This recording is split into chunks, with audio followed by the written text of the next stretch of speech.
As we attempt to reach a state of peaceful calm, of mindfulness, of contemplative silence, one might question, why concentrate on the awareness of sound? It's a great question. And what's important to remember is that silence cannot be heard, cannot be forced. The more we attempt to listen to silence, the more it will elude us. It'll never be heard. Which begs the question, is there truly a quiet place? We mustn't try to create a space of silence or create a space of soothing sounds behind us. Instead, instead of chasing silence, we need to treat silence as the backdrop for all sounds. It's like the painter's canvas. Silence is like the painter's canvas, and all sounds are like the colors and the brushstrokes on that empty canvas. And the more we're able to recognize all those sounds, to analyze them, to sift through them, to accept them, can we ultimately find that spiritual state of peaceful silence. To reach that contemplative silence, let's first do an exercise in which we listen to and monitor and identify as many sounds as possible. Remember, find the posture, that's essential, that we talked about earlier. Attain the right posture, and then begin. You might want to close your eyes. One of the first things you can do is press your fingers against your ears and listen. You might hear sounds from the inside. You might even hear your heartbeat. You might hear your breathing right here. Those inner sounds inside your body. Remove your fingers. Listen to the outside sounds. You might hear a click. You might hear distant traffic, sounds that are near, sounds that are far, sounds that are soft or more loud. You might hear a footstep or the creaking of a door, or perhaps the humming of electricity through a refrigerator or through the lights. Whatever you do, collect as many sounds as you possibly can.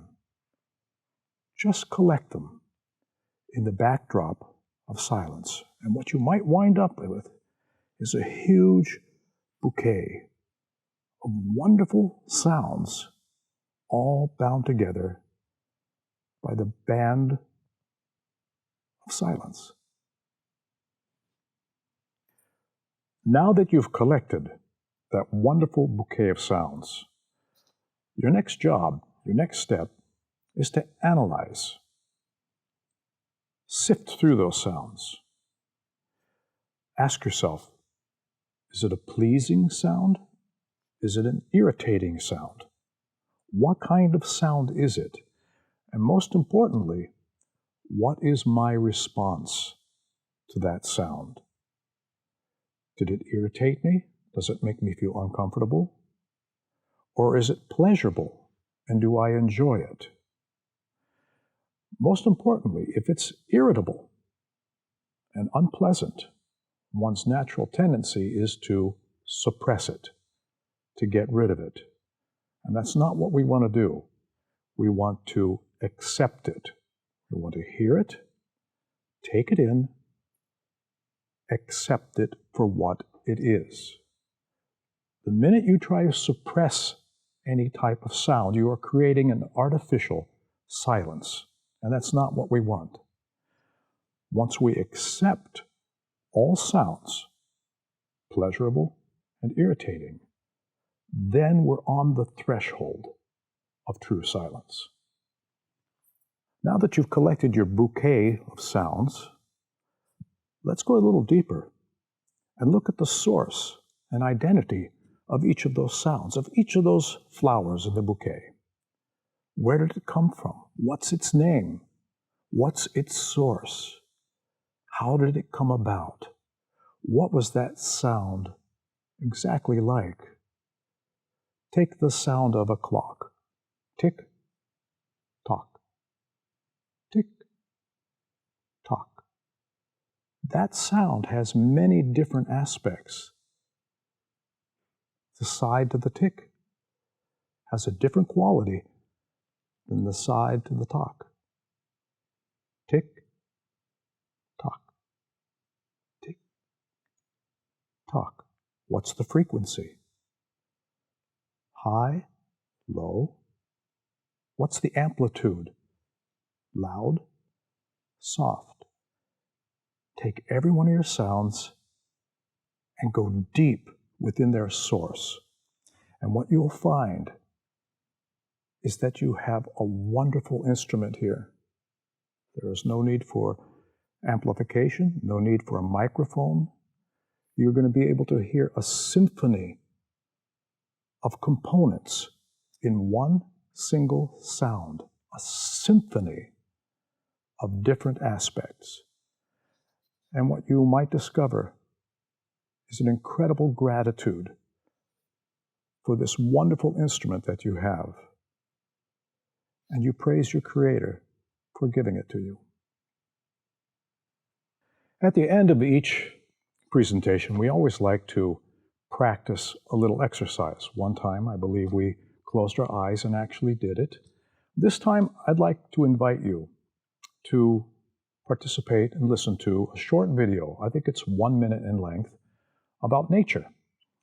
And as you watch this video of nature, see how many sounds you can collect. You'll be able to hear birds, wind, water, whatever. Watch the video. See how many sounds you can collect. Be acute in your listening. Relax and embrace all the sounds that you can pick up on. Then I invite you to watch it a second time. You might be surprised in this exercise how many sounds you actually come up with. Enjoy.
At the end of each exercise, I always like to offer something practical for you to use as you explore these different exercises.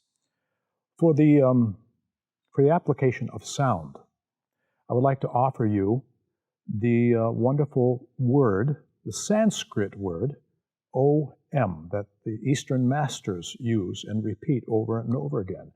Om, O-M, Om.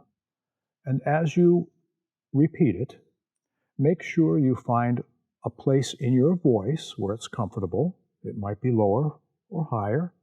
For me, it's right about here. Om. Om. Be sure to make it as sonorous as possible. Be sure to breathe and let the breath out. Don't hold your breath. Om. Om.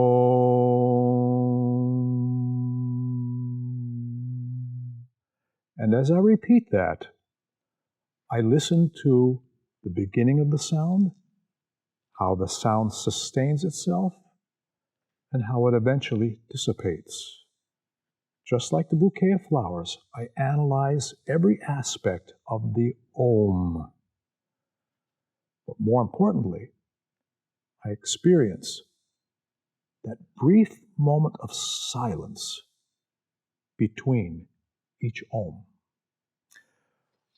Another aid that we can use is the Japanese gong, given to us by the Buddhist monks in Japan. Same thing as the Om, but instead of chanting Om, we strike the gong. Analyze the sound, listen to it, and strike it again.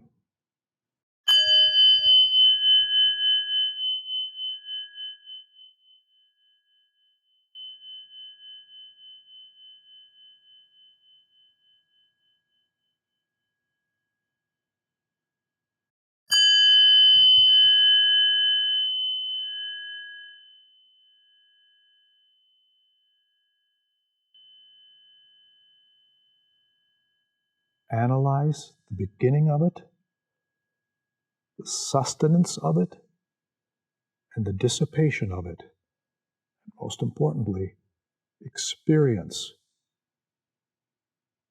the spiritual silence in between.